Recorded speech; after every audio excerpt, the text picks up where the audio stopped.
We're going to get started. Welcome, everyone. It's so good to see so many familiar faces, a couple new ones, and folks joining from all over. My name is Danielle Barnes. My pronouns are she, her, and I'm the CEO of Women Talk Design. And I'm thrilled to welcome you today to our new event called What About a Book with Margot Bloomstein.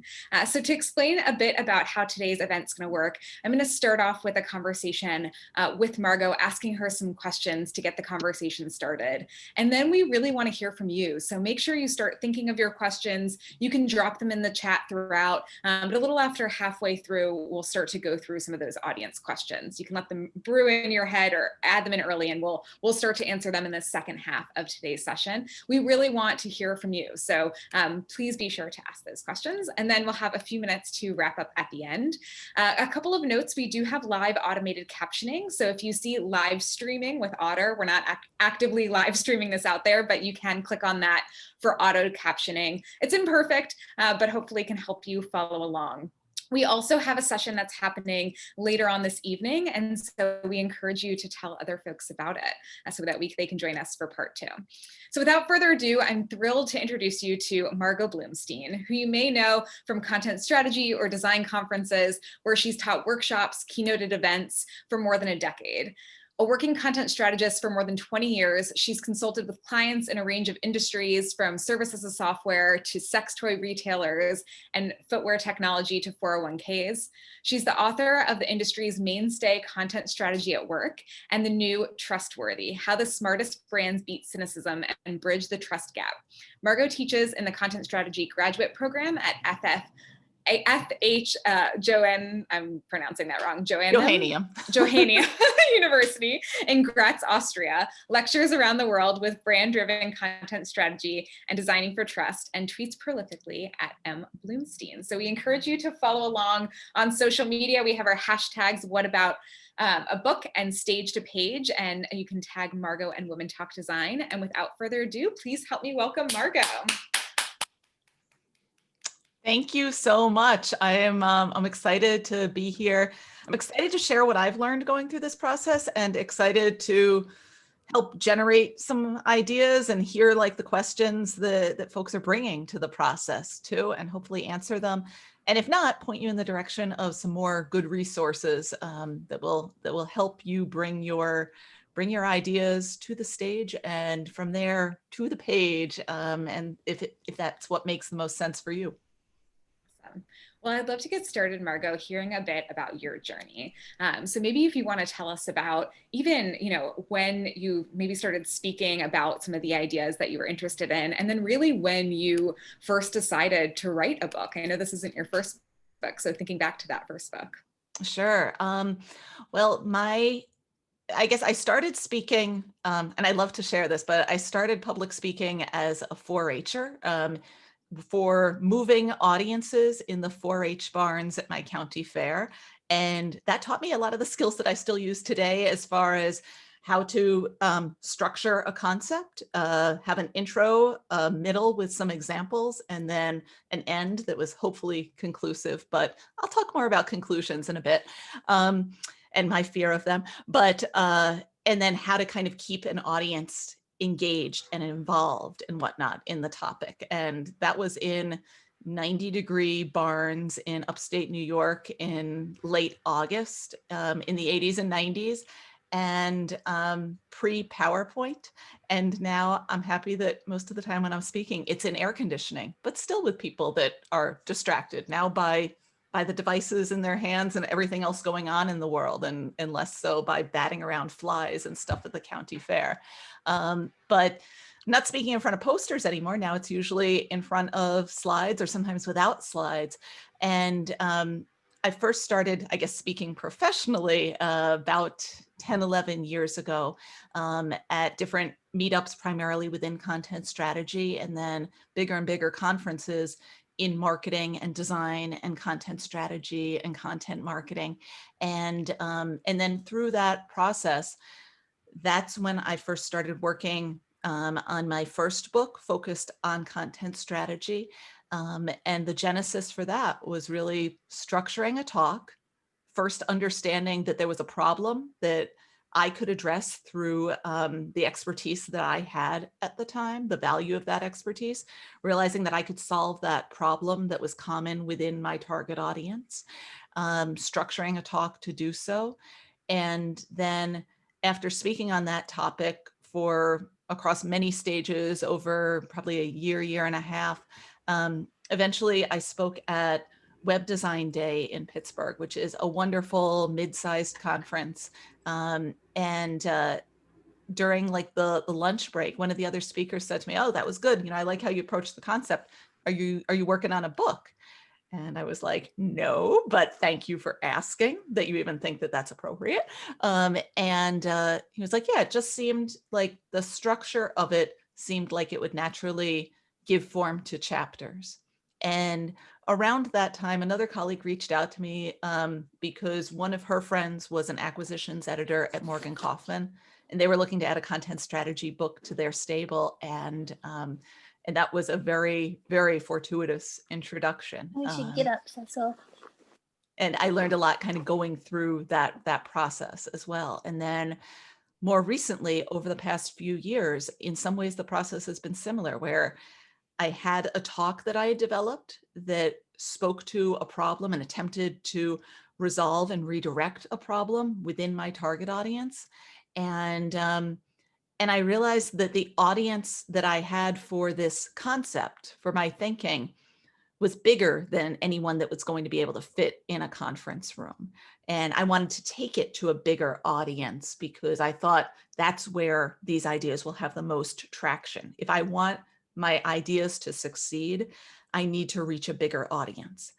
And in some cases, that's appropriate. I wanted to kind of break out of just my industry niche and kind of speak to a broader audience of marketers and CMOs and folks in many different types of organizations. And a book would be the right tool for me to socialize that thinking and get my ideas into the hands of everyone that could run with them. So that's kind of what pointed me in the direction of a book. Yeah, awesome. And I know, Margot, you said that your audience was so much bigger than who you were initially speaking to. And how did you come to that conclusion? Like, was there a moment or a series of events, or just kind of like, what was your thought process in going from, okay, this is my initial audience that I'm speaking to, oh, wow, this audience can be so much bigger and I should write a book?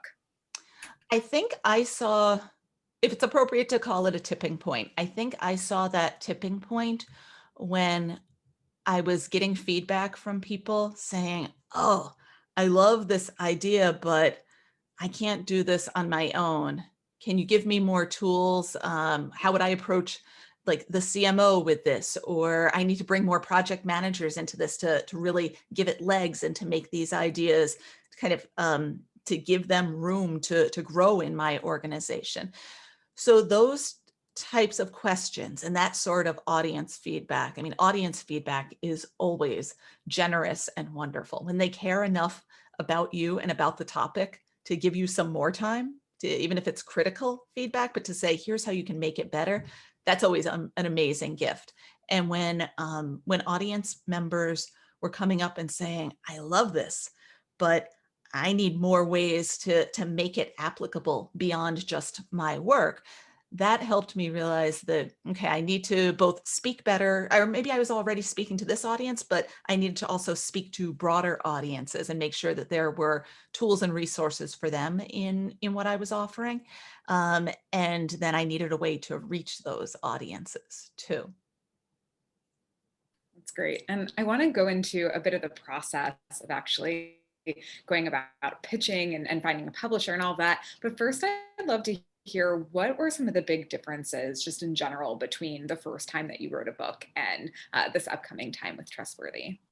So for content strategy at work, I was working with Morgan Kaufman, and I think they're a great publisher for engaging the user experience audience, for the community of designers and writers and information architects and user researchers and programmers and whatnot, because they sit within Elsevier. They're an imprint of Elsevier, and they're well suited for kind of our industry and as well as then academic industries too. kind of reaching out to that type of audience. And as well as A Book Apart is great for us. Rosenfeld, great for reaching our audience. And they kind of know how to have conversations within our industry as well. And by that, I mean, they're going to be able to work with the different booksellers and tables that are at our conferences when our conferences are, once again, physical places at which you can be at and all. And they're good at kind of engaging that industry and that audience, I would say. Some of the challenges, though, are because they are more of kind of a niche publisher. They don't necessarily have the big marketing support that a typical trade publisher would have, or more somebody that's targeting more mass market would have. That said, not all authors that work with those kind of bigger publishers get that sort of marketing support. In general, those publishers invest in kind of their top tier, top of list authors because they know that there's literally a good return on the investment. Newer authors don't get that kind of support. And they don't get that kind of support in terms of marketing and that sort of budget, but also in terms of the advances that they give authors or the design support they give them in terms of the number of rounds of revision that you might be able to go through on a cover design. So those are some kinds of challenges to consider. And I knew that with this book, so with Trustworthy, I wanted to reach a bigger audience. So I needed more of a mass market publisher, or a publisher that had that kind of reach for business readers and all as well. And so I went through that kind of process working with a developmental editor and literary agent who was brilliant to help me target the appropriate destinations, really, for not just publishers that would be interested in this, but editors at those publishers, so that we weren't just kind of taking a spray and pray kind of approach to it, but rather first querying the right people and seeing what else they had in the pipeline to see if they might be interested in all, making sure that we were framing it right for their respective target audiences to make sure that it would be a good product in which they could invest. And then also looking around to see who would provide the best kind of support. And ultimately, through that process, I spoke with a lot of really visionary publishers that engage the kind of audience that I wanted to reach in different ways. And then others that were kind of more targeting the academic audience that might have more engagement kind of for international applications and all. And ultimately, I decided to go the route of working with a hybrid publisher, kind of within the self-publishing continuum. And we should talk more about that. But I chose to work with a smaller publisher that was very invested in being a partner in the process to help me create the best product possible, put together a good marketing plan around it, make sure that it was designed appropriately for this kind of audience and this sort of topic, and work with me throughout that entire process. So I think I probably got much more partnership and hand-holding and pushback at times too, as far as like saying like, okay, we hear what you're enthusiastic about, but have you considered these implications of your choices and all? I got a lot more of that through the process, I think, working with a hybrid publisher. Right. So early on, it seems like part of the reason that you chose a different publishing route was your different audience. And with this book, you were, thinking about a different market, a different group of people you wanted to reach, and there's some nuances too in the type of publisher that you chose there. I'm curious, taking a step back a bit, for folks, you shared how you knew that you were ready to turn your talk into a book. What advice do you have for people who maybe aren't, sure if they're ready for a book yet? So I know that you mentioned audience feedback was really valuable, folks wanting more, but if someone is currently giving their talk, how do they know what are some things that they can do to evaluate whether or not it's ready to go that path of the book? I mean, I would say first, And I'm kind of putting on my content strategist hat here. But like whenever I'm working with a client and we're thinking in terms of different content types, like should they be writing a blog? Should they be conducting video interviews or producing white papers or investing more in Twitter or whatever? One of the questions that I always try to ask them is first, well, are you achieving what you want to achieve? Are you meeting all of your goals through your current investments and through the content types that you currently support? And if not, that's a reason to consider something else. And maybe the something else to consider is a book, but I would say that then comes to the second question of asking, well, what are the right content types that will resonate with your audience and that your team can support? Because if your team in the marketing department, if they're all great at writing, but they just don't think visually, then maybe you don't invest in some sort of video blog. Maybe instead, maybe you should look at podcasting if people are really good and keen on that, and that's something that is popular with your target audience. If not, if it doesn't work on either end of that, there's no reason to pursue it. And I would say when it's you, the speaker, and you're the team that would be creating the book, it's important to consider, do you enjoy writing? Because writing a book takes writing. Do you enjoy editing and getting feedback? Because there's a lot of feedback involved in that process. And I'll tell you, like I said, I worked with a brilliant developmental editor who helped me structure my ideas, pushed back on my ideas, called me on my bullshit, and also occasionally, rarely, beautifully said, "Good job. You're done with this. Move on to something else." And her name's Jill Swenson with Swenson Book Development. And if what I've created at the end of the day is good, if my writing is better in general moving forward, and I think it is, it's in large part due to how she pushed me. And like I mentioned before that I had learned that, when you're writing a talk, make sure you've got a conclusion. I don't know that I ever really wrote a conclusion for like the first 30 some years of my life for anything. I think I oftentimes approached things as, all right, I'm going to lay out my points and now here's a quick recap. Now QED, on to the next thing.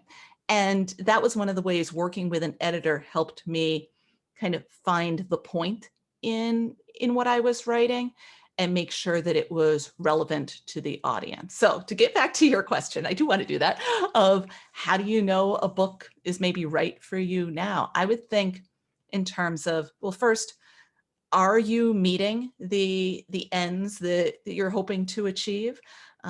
If not, and maybe it's that, well, you want to get your ideas onto a bigger platform. You want to reach more people, or you want your ideas to be more permanent. Paper is more permanent than, well, I would say than your blog or than your medium, but think in terms of like how you're holding on to things on your site as well and on the properties that you own. It's certainly more permanent than a Twitter feed, but will it reach as many people? Maybe not. So those are different things to consider. So I think if you're looking for ways to broaden your impact, make your impact more permanent, or consider different ways that it is more portable, that people can pass it around, share it within the marketing department, share it with their friends or anything like that. I think those are all good reasons then to consider a book. If it fits in your skill sets and your enthusiasm and your interests, then doubly so. Great. And what should be folks' first step once they know, okay, I want to write a book? I know you talked about different publishers. It sounds like you have, you talked about your developmental editor as well. Is that who you found first? Was your editor and then the publisher? Did the publisher introduce you to the editor? What is kind of the order of all of this? So I would say first, think through your idea. And maybe that's part of how you've already written and developed your talk, as far as thinking through what's the big point, what's the message. Maybe that's something that you already capture in the abstract that you use or the description that you submit to different conferences. Think through what that point is and then the target audience for it. And is that something that you can capture in a paragraph? Okay, if you can do it short in a paragraph, then can you expand it to maybe it's like 8 to 10 paragraphs that coincidentally, each one of those could coincide with a chapter. think in terms of that model, and outline it in there so that you're building from first that big idea with what's the point, what's the premise of your book, so that you do have a clear message and know, well, what you're trying to say that isn't obvious, that maybe not everybody already knows, and that has that sort of so what factor. And that'll allow you to frame it in terms of, here's my idea. Okay, here's how it could lay out in the structure of a book, and then for whom. So think a little bit about who your target audience is for this. And I think when you can put all that together, then it's time to reach out to a developmental editor. So my process, I had already developed the talk, and I was speaking on the topic for about 2 years before I was talking with a friend and colleague, Sarah Wachter-Betcher, who's also involved with Women Talk Design. And she had been going through the process of writing a book. And I said, what did you think? How did this compare to when you've worked with other publishers? Why did you decide to go more of a mass market route? And we had a very similar conversation to this. And she actually introduced me then to a literary agent that had previously been associated with her publisher. And he and I worked through the process a little bit. And ultimately, it wasn't the best fit, but I learned a lot in going through it. And it allowed me to get to that point then of really honing what this thing was about. And then another mutual friend, Josh Silverman, who's a brilliant creative director and head of the Master of Design department at California College of the Arts. He introduced me to Jill, my developmental editor. And then we had kind of a similar conversation of, what is this about? Is there any there?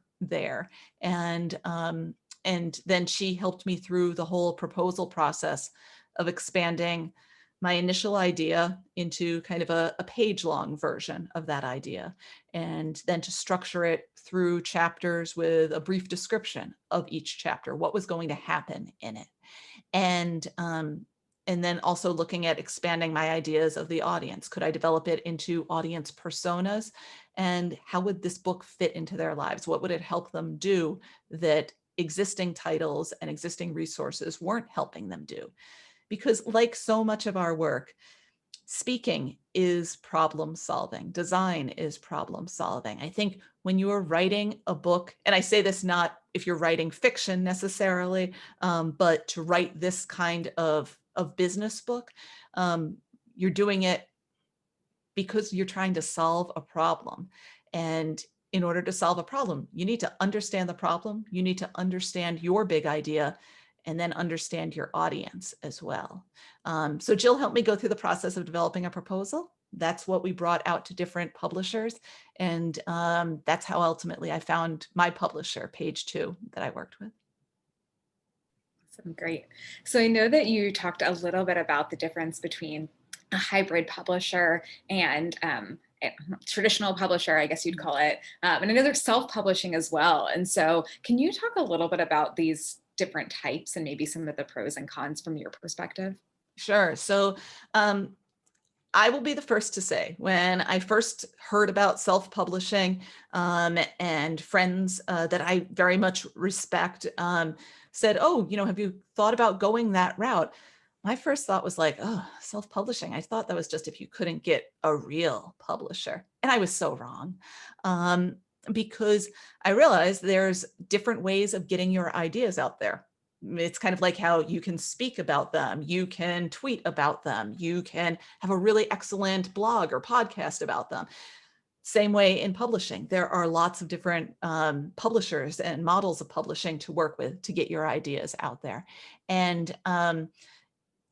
within the spectrum of self-publishing, I think at one end you can see where there's publishing that doesn't have a lot of overhead. It doesn't cost the author a lot. They're not getting a lot of support either to get their product out there, to get their book to market. And maybe it's something that they're just planning to use as a tool that's maybe they just want to get like their recipe collection out there to friends and family and their community. And that's great. They don't need a lot of editorial oversight. or maybe they're trying to publish something that they're going to use at all of the workshops they teach. Again, they're not planning to do anything commercial with it. So it's okay. It's enough to just get something out there through like Amazon Create Space. Kind of one step up from that, you can see models of self-publishing where people are maybe working through Amazon or some similar platform, but then also hiring editors and an indexer and a cover designer, because maybe those are skills they have, maybe they're not, but they also realize the value that a professional in each of those areas can provide. And that also provides an additional level of oversight to create maybe a more kind of tight and polished product for your end user. And then kind of pushing still further up that continuum, kind of into more hybrid publishing. That's where you see models where the author is making a financial investment. The publisher is also making a financial investment, and they're offering all of the support to help bring your book out to everywhere books are sold, on Amazon and Barnes and Noble and bookshop.org, and to reach like all the different indie booksellers. Maybe they also have booksellers that work with the academic market to make sure that it's going out to universities too. And they'll also represent you then for translations and et cetera in the international market. And within kind of that realm, there are a number of kind of top tier players there too. And that's kind of where Page Two fits. And I felt that I needed that level of support for the kind of product that I wanted to create. I didn't want it going out without professional indexing or professional proofreading. I wanted to make sure that the designer working on it was somebody that mostly focuses on designing for publications and book design, and the right kind of cover design to make it stand out in a store. And I felt that because the ideas in it were important enough to me that I wanted to get them out to a broad audience that could run with them. I felt like I wanted to invest enough in the book to enable its success. And that if I shortchanged any of those areas, it might not do what I wanted it to do. And I thought that the ideas in it and the problems I was addressing were too important to me to run that risk. And that's great. Thank you for laying out those differences and why you made the decision you did. There's some great questions coming in the chat, so I'm going to switch over to those, and then we'll have a couple more to close out at the end. Rachel asks, it sounds like you had a lot of great introductions to people who eventually helped you introduce the book. And if someone doesn't know anyone in the book world, how would they take that first step? Do you recommend cold calls or email pitches? And who would be the right people to start reaching out to first? So I can speak from my experience in that when I started this, I didn't really know many people in the book industry, or at least folks that I thought would be kind of familiar enough in my network that I could reach out to them about it. But I did know people that were designers who knew somebody and that type of thing, or people that maybe had written a book or were exploring it themselves, and they were enthusiastic about talking about and sharing their experiences. So I think that by like the very nature of speaking in an industry, you probably know other speakers, know other people that maybe they've had a publisher as a client, or maybe there's a designer on their team that has also worked in this space and has some familiarity with it. I would say lead with your enthusiasm, because if you're enthusiastic enough about your idea, your friends and colleagues will want to help rally its success as well, and kind of support it appropriately, or at least bring their resources and recommendations and introductions to bear on it. I would say also starting by running with developing your idea, and then try writing about it in different places. So what happens when you start blogging about it? What happens when you start talking about the fact that you want to write a book? You're going through the process of developing your ideas into a book. That tends to bring more visibility into your work. In addition, there are a few ways that you can reach out to editors and kind of engage them on Twitter too. There are some that kind of say, yes, send me your ideas. And as you search Twitter, you can kind of see who's available and who's willing to take those pitches. And I think there are different hashtags that you can follow around that as well, like hashtag pitch day, that sort of thing. And those are always great ways to get feedback and to continue to get your idea out there. Because like I said, like I was speaking on this topic for 2 years before I even started looking at what it would look like to make it, to take it into book form. And I will say the advice that I just gave, I didn't follow so well because I've always been kind of scared to say I'm working on a book until the thing is published. So instead, my outreach was a lot of, I'm working on a new writing project about this topic, a long form writing project, a book length writing project. I couldn't bring myself to say I'm working on a book, but words have a way of making our vision into reality. So don't be as afraid as I was. Great. Karen has a question about the creative process and how it differs between doing a book and, doing a talk and writing a book, and how you make that shift from something designed to be delivered live and once to something that is more consumed slowly and likely more than once. Oh, that's an excellent question. I'd say that it's kind of it's a design problem. And I'm thinking out loud as I'm saying this, it's kind of a design problem in that when we are designing an experience, you're thinking, well, what are the conditions in which my audience is taking this in? Is it going to be one-to-many? Or nowadays, if they're not sitting in front of you in some hotel conference room, is it more one-to-one and you're talking to them as they sit there on their couch or in their home office? And without like their colleagues around them, in which case you can create a more intimate experience. And I think as we consider the differences between a talk and a book, we can sort of pull different levers of the design experience. So in general, the kind of book that I'm talking about as far as like a business book is read from the beginning toward the end. Most business books, people don't actually read all the way to the end. And I think if I'm remembering correctly, it's usually just the first chapter. And then maybe you'll get them flipping through a little bit. Maybe at the end of the first chapter, you can say, guess what? There's something awesome on page 73. You could try that. I don't know. I think that actually could work. Give them some Easter eggs in there. But in general, we're reading in Western culture from left to right, from front to back, from the beginning toward the end.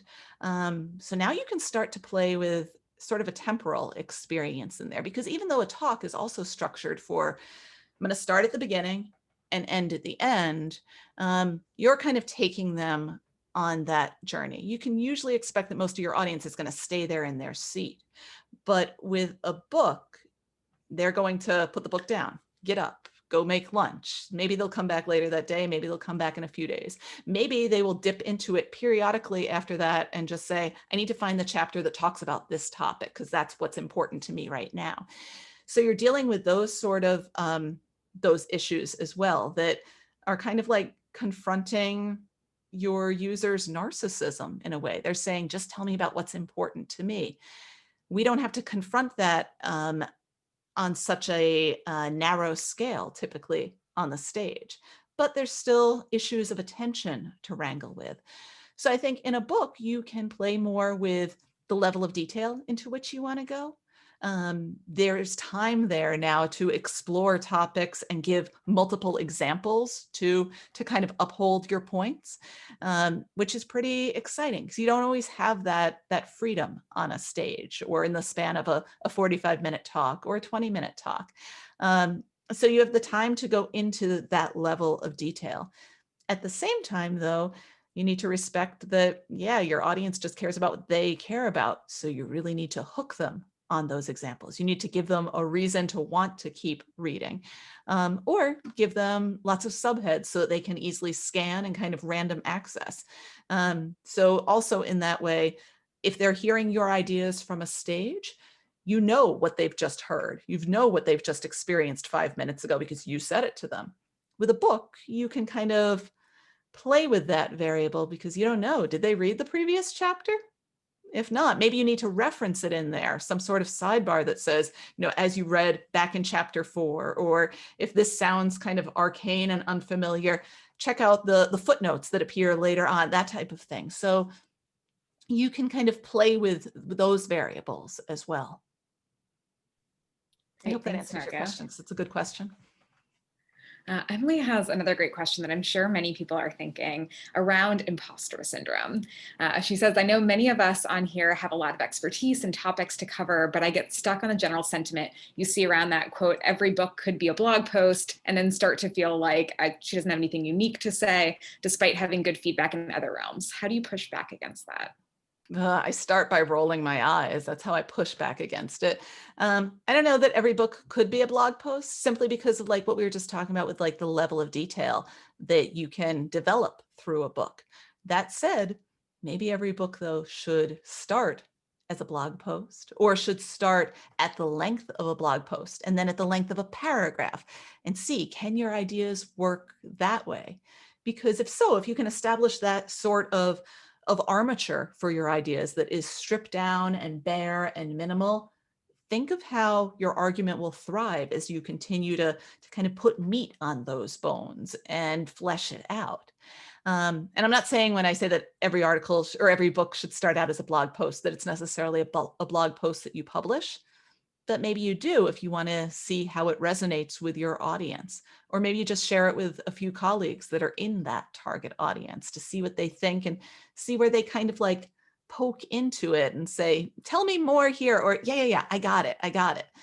A lot of my ideas for talks start out that way, where I'll kind of write a loose abstract and then write something long form on it that I don't necessarily publish, but I want to see what would this look like if it was bigger and more detailed. And do I already have some concepts that I can fit in, or based on the research that I've been doing, how does this hang together? And that helps you establish also the storyline for it. And we should talk more about that. But I think to your question around, with imposter syndrome, you're essentially asking, should I be writing this? How dare I have an opinion on this? And I recently read something, and I cannot remember the source for it, but I'll try to follow up with that, that was saying every time we get that feeling of imposter syndrome, it's less about what is wrong with me and more the recognition that this is a system that is telling me I don't belong here. Screw that system. How dare they say that I don't have a perspective here? Because yeah, maybe you don't have the prevalent perspective. Maybe you look at that system and you say, this is all academics writing about this. What could I possibly know about macroeconomic theory? But it turns out maybe you do have a perspective on that from your clientele, or from the kinds of projects that you've been working on and your real world experience. I shouldn't have said macroeconomics theory. I should have said microeconomic, because that has much more kind of day-to-day impact for many of us. But I think when we look at those systems that say, not you, that's an opportunity to say, well, why not me? Because especially if other people in your target audience, who matter far more from whatever system you think is kind of saying not you, but if the other people in your target audience are saying, tell me more, they're not saying, let me hear more from someone else, but they're saying, let me hear more from you. You tell me more. What do you know about this?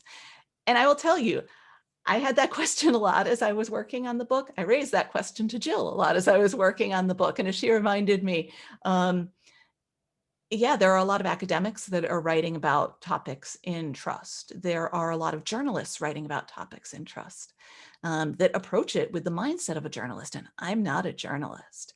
I teach, but I don't consider myself an academic. I bring real world expertise into the classroom. And that's what my students value. And I think that's also what my readers value here. I'm approaching this not as a journalist, not as an academic, but from somebody that's consulted for 20 years and has a background in design and knows how to solve problems and unpack ideas, oftentimes by wading into metaphors that then I'm like, I don't know what I'm doing in this metaphor at all. But I think that that's what makes my perspective valuable. I suspect you could describe what you do and say, well, this is my perspective and I'm the only one that has it. And that's what I bring to this. And I will also, I'm going to just show you, I have like a sea of Post-it notes around my screen. One of them says, how dare I? Because I dare, and then I do, and I dare, and I do some more. And I think it's in that saying, well, I'm going to try this and I'm going to make the thing. I'm going to sit down and write this chapter and then write some more about it and maybe tweet a little bit about it and see what sort of perspectives are out there. And I would say I think the third component in there, beyond kind of what some external system is saying, should you be doing this and how dare you do this, but also it kind of what you bring to this too, and then how dare you also talk about it, is that if you're saying that, wait, somebody else just wrote a post on this, or somebody else speaks on a similar topic, should I be adding my voice? I think the answer is take a walk outside, hopefully into the woods where you can hear lots of birds tweeting. And when you hear that cacophony of sounds, all at different pitches and some coinciding and some diverging, that's what sounds good. Our audiences don't want singular perspectives on topics.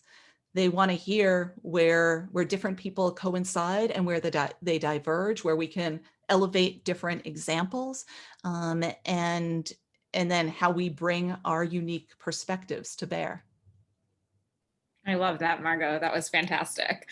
I love too that you really focused on perspective rather than expertise, because I think that's something that sometimes really freaks people out is, am I an expert in this topic? And you talked about the things that your perspective of what you're really sharing. And I'm curious, do folks need to be an expert to write a book? Or how much, and I guess also on that note, like how much research needs to happen before versus during the process of actually writing the book? Because I've heard oftentimes that like you often become an expert in the process of writing the book, and how much of that needs to have happened before versus during the process. So I think your audience is looking for some level of expertise.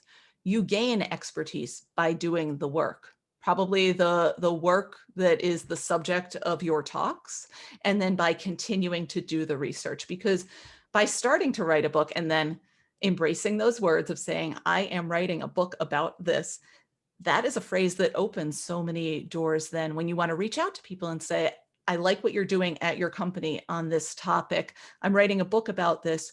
Would you be interested in sitting down with me for 20 minutes to share your perspective on it? Because it turns out the people with whom you might want to conduct this research and the examples that you want to surface from the perspective that you have on the world, they're excited to share their expertise and their experience as well. So that phrase does open a lot of doors. And I think that personally, I don't like the idea of experts in my industry.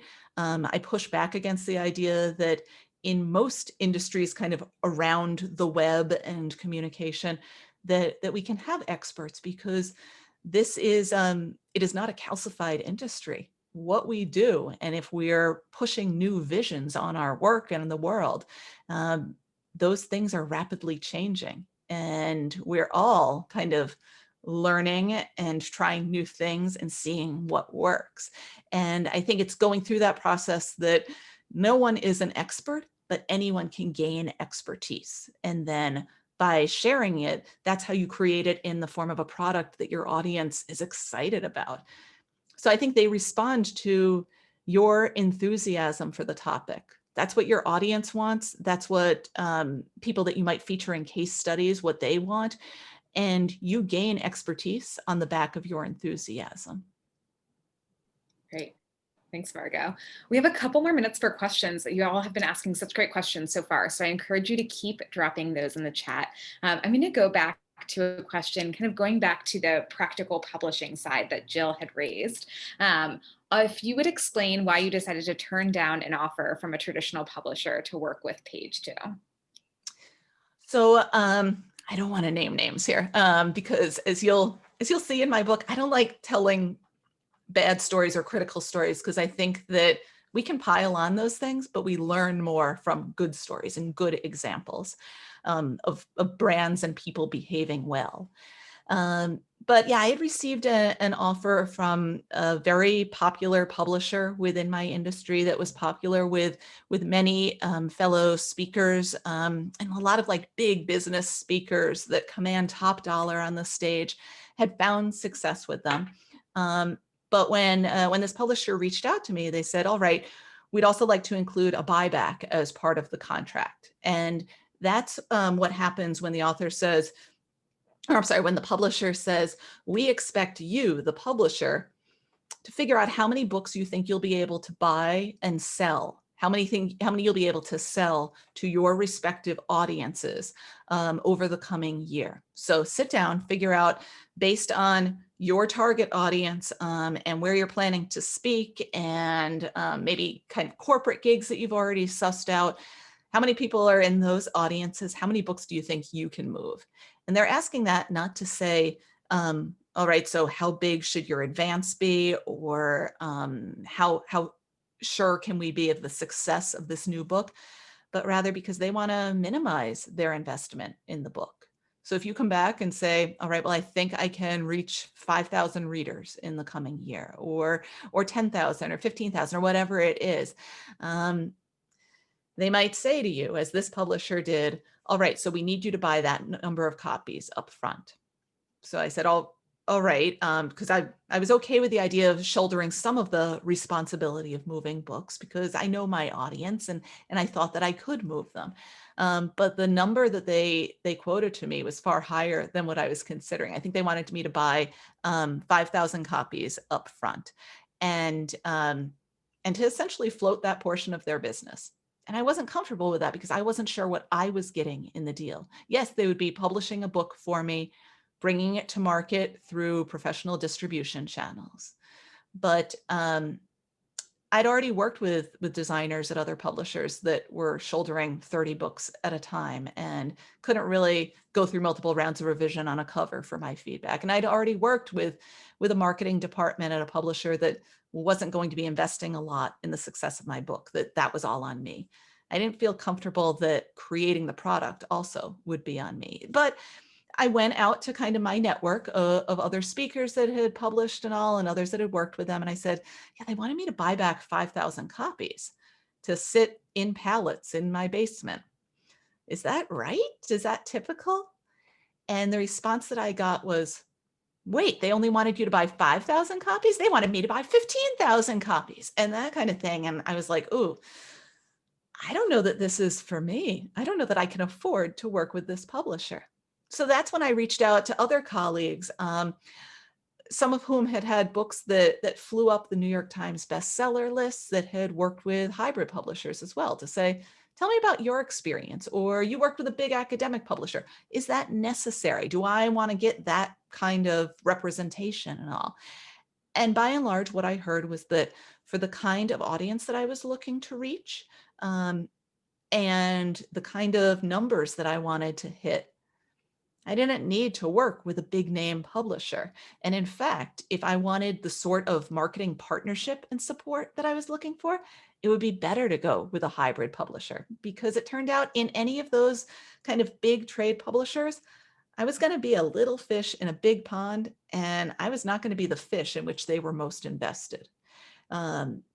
Because I was an unknown quantity to them. Even though I'd already published a book, still, it wasn't a big mass market book. So it made more sense for me to work with a hybrid publisher that was just as excited about my project as I was, and who wanted to invest as much in it as I did. And that's where I really found that kind of support. Great. Thanks for sharing that story, Margot. And Rachel asked a follow-up question on that. And I imagine that this differs depending on the path that you take. But she asked, do you have to spend some money upfront to get your idea to book? Yes, it depends on the path that you take and the type of publisher you work with. With a hybrid publisher, by definition, hybrid, the two halves coming together are their money and your money.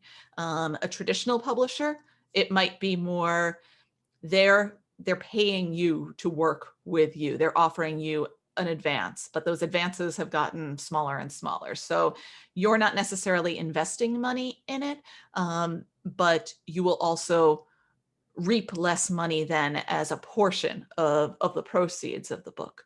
In working with a hybrid publisher, you're getting a much greater percentage of the proceeds afterward. And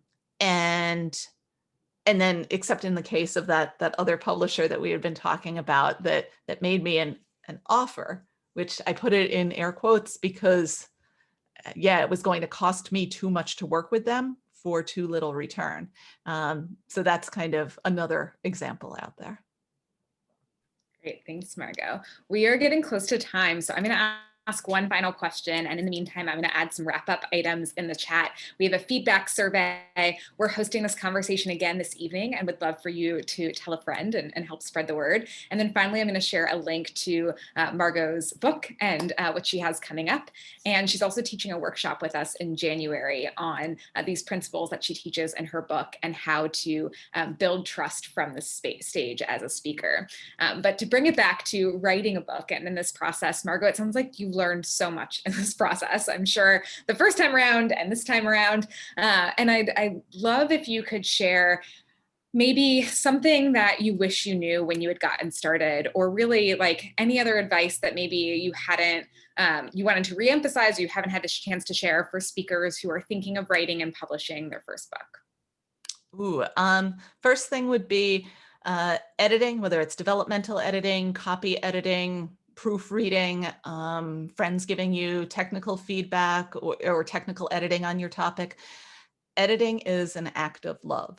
And when someone cares enough about your topic and you to say, hold the bus, before you go out there with this, I want it to be a little bit better. That's tremendous. And that's the kind of point that I hold in mind when I want to retweet somebody, but I'm like, you got a typo in there. Can you retweet that? Can you tweet this again just so that I can retweet it? Editing is an act of love. And then the thing that I wish I had known going into this is that creating a book is not the same as writing a book. Writing a book is the first half. And my all-in date with the publisher, I think, was May 1st. The book will be, it's off press now. And the ARCs, the advanced review copies, are going out to readers and reviewers and whatnot. But it won't be available for pre-order until January. And then it'll be everywhere books are sold March 2nd. And writing was the first half. Now, because I believe in the ideas in it, because I think that this idea of trust and the problems around it are so important, but we can address it and we need to address it through communication and design. Because I believe those ideas are so important, now I'm engaged in the other half of creating the product, which is marketing it, making sure that it's getting in front of reviewers, creating bylines about it, making sure that the right people are seeing it and kind of socializing it within their marketing organizations. Because I don't want to just write it. I want to make sure that it succeeds and these ideas go far. And so that's why I'm trying to work with the right partners to make sure we go far together. That's great. So it sounds like, I mean, you said you were talking on the topic too for a couple of years beforehand. It sounds like, you know, once you have this idea that you really feel strongly enough, you have to know that you're going to be investing many years to come in it. Not necessarily many years, but it may be, yeah. Because if you know, if the work is important, it's important to do it well. And I think these ideas are important. And I would hope that whatever you want to write about, you want to do it because you want it to reach more people and you think there's more opportunity for it and you believe in those ideas. And if you believe in your ideas, then you want to see them do well. So do enough for them so that they can grow wings and go off. I love that. That's such an awesome note to end on. Well, thank you so much, Margot, for sharing your story and your experience and your advice with us. I dropped in the chat a couple of upcoming things. Again, we'd love your feedback on this event. We'd love for you to help spread the word about the next session. Margot's book is coming out, as she mentioned, for pre-order in January, and you can buy it in March. And then we're hosting a workshop but using some of these ideas in January. So thank you all so much for being here. I'll send a follow-up email. We will be sending out the video recording as well. And we look forward to seeing you again soon. Thanks so much, everyone. And thanks, Margot. Thank you.